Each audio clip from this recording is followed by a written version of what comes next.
It is great to be back here at Nova.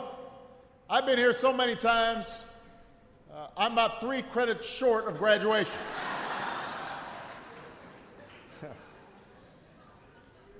But, you know, there are a couple of reasons that I keep on coming back. First of all, I think that Dr. Templin and the whole administration here is doing a great job, so I want to give them a big round of applause.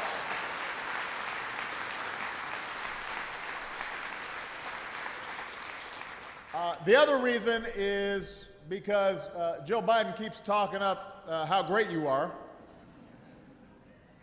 And just as I do what Michelle tells me to do, I also do what Joe Biden tells me to do. In addition, by the way, I just want to acknowledge that we also have our Secretary of Labor here, Hilda Solis, who is doing an outstanding job.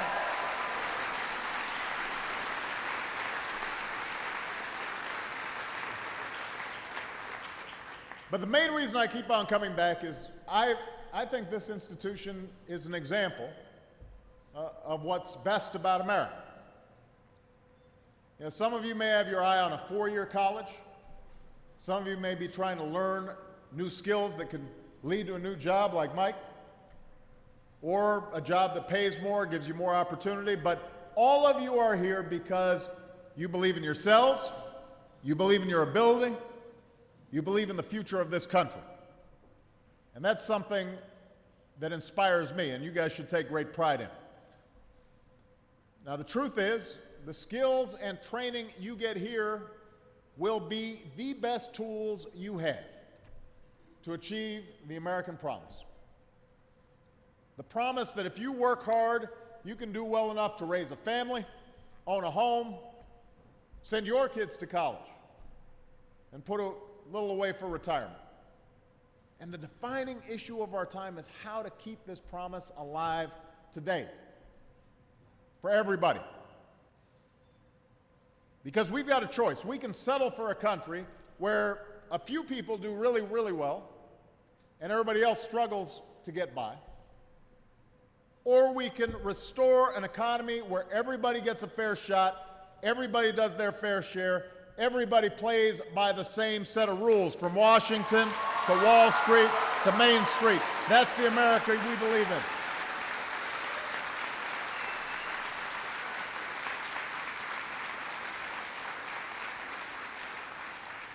Now, we're still recovering from one of the worst economic crises in 3 generations. We've got a long way to go before everybody who wants a good job can find one, before middle-class Americans regain that sense of security that's been slipping away for too long, long before the recession hit. But over the last 23 months, we've added 3.7 million new jobs.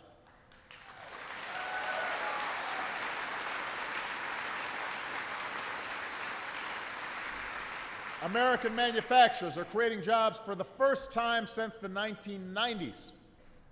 The economy is growing stronger. The recovery is speeding up. And the last thing we can afford to do right now is to go back to the very policies that got us into this mess in the first place. We can't afford it.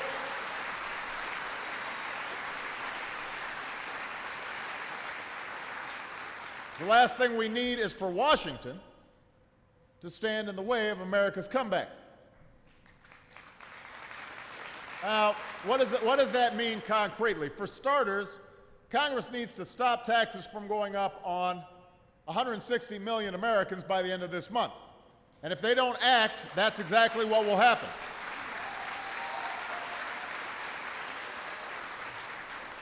Congress needs to pass an extension of the payroll tax cut and unemployment insurance without drama and without delay and without linking it to some other ideological side issues. We've been through this before, remember? We've seen this movie. We don't need to see it again. The time for self-inflicted wounds to our economy has to be over. Now's the time for action. Now's the time for all of us to move forward. But preventing a tax hike on the middle class, that's only the beginning. That's just starters. In the State of the Union, I outlined a blueprint for an economy that is built to last, an economy built on new manufacturing and new sources of energy and new skills and education for the American people. Today, we're releasing the details of that blueprint in the form of next year's budget. And don't worry, I will not read it to you. It's long and a lot of numbers. But the main idea in the budget is this. At a time when our economy is growing and creating jobs at a faster clip, we've got to do everything in our power to keep this recovery on track. Part of our job is to bring down our deficit. And if Congress adopts this budget, then along with the cuts that we've already made, we'll be able to reduce our deficit by $4 trillion by the year 2022. $4 trillion. I'm proposing some difficult cuts that, frankly, I wouldn't normally make if they weren't absolutely necessary, but they are. And the truth is, we're going to have to make some tough choices in order to put this country back on a more sustainable fiscal path. By reducing our deficit in the long term, what that allows us to do is to invest in the things that will help grow our economy right now. We can't cut back on those things that are important for us to grow. We can't just cut our way into growth. We can cut back on the things that we don't need, but we also have to make sure that everyone is paying their fair share for the things that we do need. We need to restore American manufacturing by ending tax breaks for companies that ship jobs overseas, giving them to companies that are creating jobs right here in the United States of America. That's something that everybody should agree on.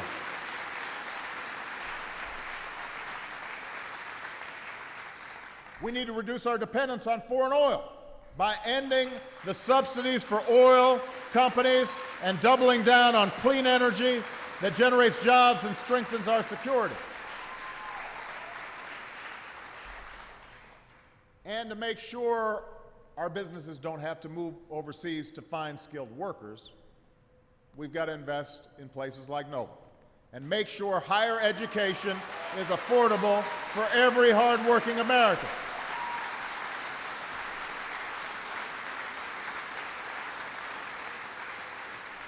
So that's what I want to focus on today, what we need to do in terms of higher education, and community colleges in particular. Employers today are looking for the most skilled, educated workers. I don't want them to find them in India or China. I want businesses to find those workers right here in the United States. The skills and training that employers are looking for begins with the men and women who educate our children. All of us can point to a teacher who's made a difference in our lives, and I know I can. So I want this Congress to give our schools the resources to keep good teachers on the job and reward the best teachers. And in return, they also need to give schools the flexibility to stop just teaching to the test and replace teachers who aren't helping kids learn. That's something that we can do.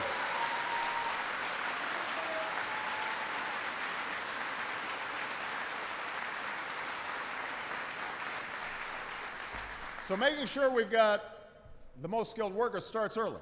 It starts with K through 12. It starts before K through 12, making sure every child is prepared. And when an American of any age wants to pursue any kind of higher education, whether it's that high school grad who's just trying to get that first couple of years of college education, or somebody like Mike, who's in the process of retraining, whether it's 2 years or 4 years or more, we've got to make sure that education is affordable and available to everybody who wants to go. Now, this Congress needs to stop the interest rates on student loans from doubling this July. That's pretty important.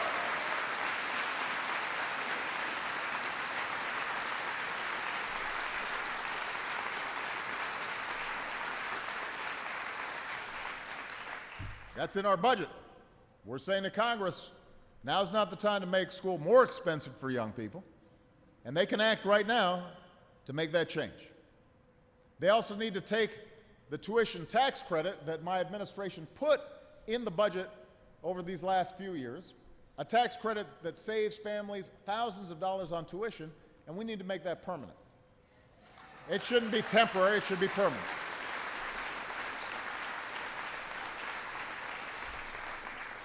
So between the increases we've provided in Pell Grants, these tax credits, keeping interest rates low, all that's going to help.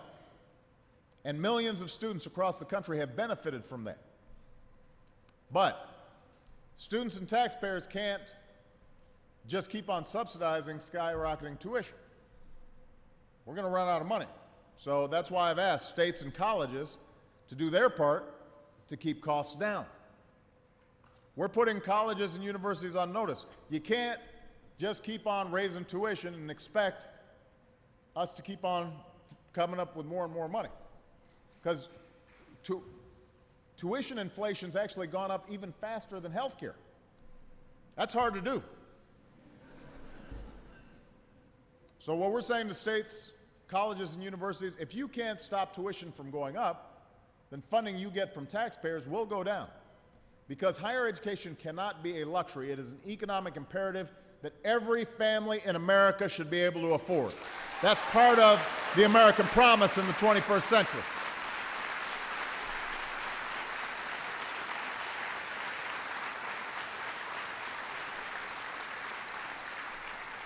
So that's what we need to do to get more Americans ready for the jobs of the future. But what about the jobs that are open today? I talked about this at the State of the Union. There are millions of jobs open right now, and there are millions of people who are unemployed. And the question is, how do we match up those workers to those jobs? What about the companies that are looking to hire right now? I hear from business leaders all the time who want to hire in the United States, but at the moment they cannot always find workers with the right skills. Growing industries in science and technology have twice as many openings as we have workers who can do those jobs. Think about that. At a time when millions of Americans are looking for work, we shouldn't have any job openings out there. They should all be getting filled up. Here in America, we've got the best workers in some of the fastest growing companies in the world. There's no reason we can't connect the two. And places like Nova are proving that we know how to do it. This institution proves we know how to do it. So let's say you are a single parent or a returning veteran or somebody who just wants a shot at a better paying job. You're a hard worker, you're a fast learner, you're motivated. You know there are companies looking to hire. You just need to figure out how to acquire some of the specific skills, the specialized skills that the companies need, and you need to figure that out as quickly as possible, hopefully without taking on tons of debt. Everybody in America should be able to get those skills at a community college like Nova. And companies looking to hire should be able to count on these schools to provide them with a steady stream of workers qualified to fill those specific jobs. That's why Mike was sharing his story. As Mike mentioned, he worked in the mortgage and real estate industry for 10 years, but when business declined after 9/11, he decided to start over. So he began selling building materials. Then the bottom fell out of the housing market, so Mike had to start all over again. He's got a knack for computers. So he figured he'd try a career in cybersecurity, where there is a lot of hiring. That is going to be a growth industry. Luckily for Mike, Nova is home to a program called CyberWatch. So he's signed up. Even though he's driving a limo on the side, he's still got to pay the bills. So he's working while going to school. But in December, Mike earned 2 certificates. And by the way, finished with a 4.0. So we're proud of that.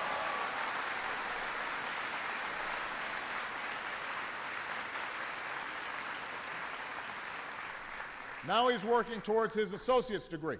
And when he graduates, Mike will have access to a network of over 40 companies and government agencies to help him find a job. So we need more stories like Mike's. And that's why my administration is helping community colleges redesign training programs so students can learn the skills that are most in demand in industries like healthcare sciences and advanced manufacturing. And that's why we're making a national commitment to train 2 million Americans with skills they need to get a job right now or start their own business right now. And we've lined up more companies that want to help.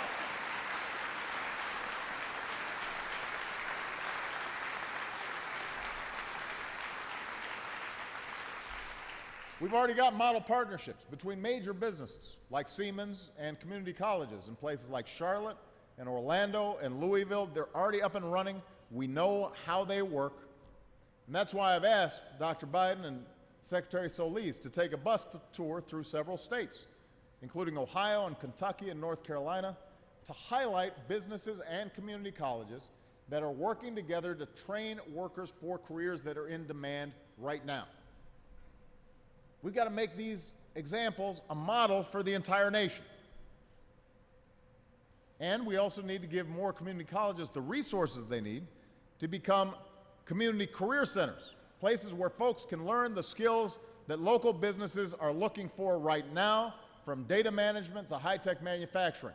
This should be an engine of job growth all across the country, these community colleges, and that's why we've got to support them. That's why it's such a big priority.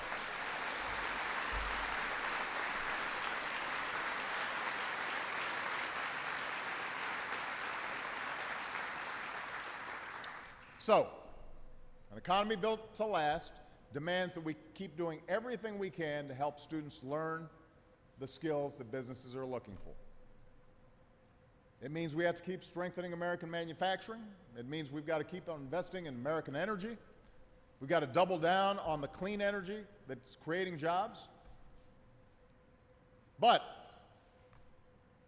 it also means we've got to renew the American values of fair play and shared responsibility.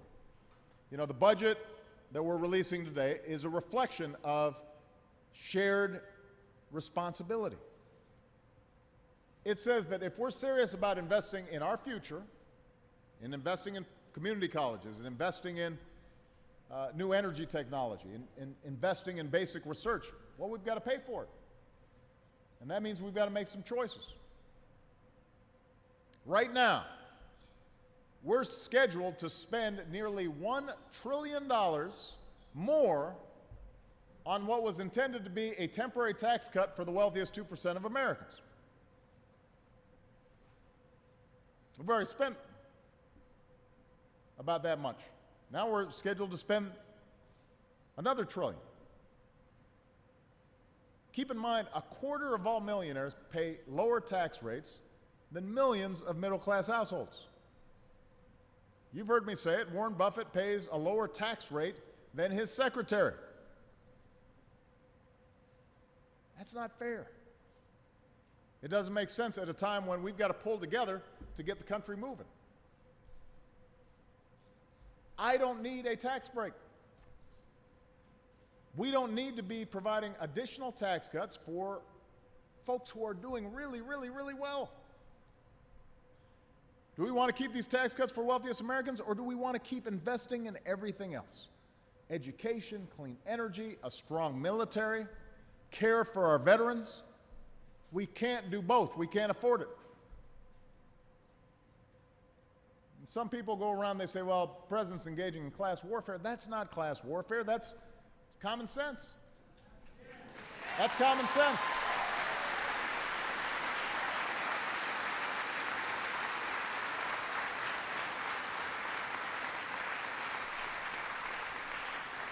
Asking a billionaire to pay at least as much as the secretary when it comes to his tax rate, that's just common sense.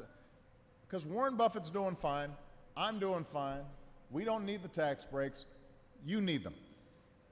You're the ones who've seen your wages stall. You're the one whose costs of everything from college to groceries has gone up. You're the ones who deserve a break. And we don't begrudge success in America. We aspire to it. Everybody here, I want everybody here to go out there and do great. I want you to make loads of money if you can. That's wonderful. And we expect people to earn it. Study hard, work hard for it. So we don't envy the wealthy, but we do expect everybody to do their fair share so that everybody has opportunity, not just some. And given where our deficit is, it's just a matter of math that folks like me are going to have to do a little bit more.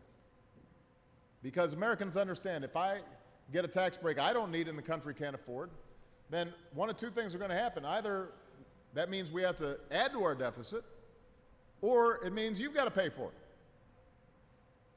It means the seniors got to pay for it.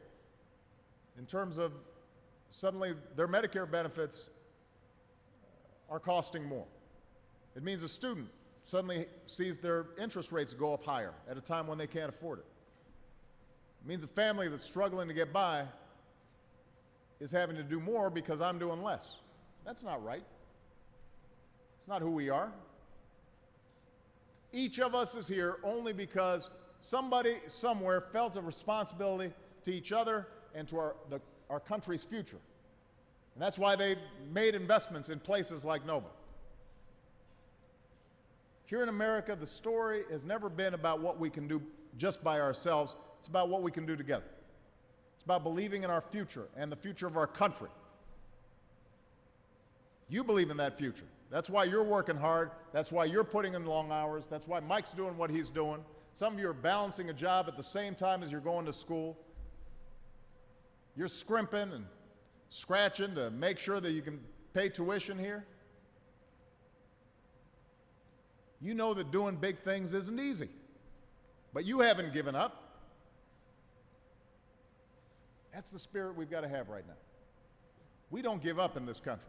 We look out for each other, we pull together, we work hard, we reach for new opportunities, we pull each other up. That's who we are, and if we work together in common purpose, we will build an economy that lasts and remind people around the world why America is the greatest country on earth.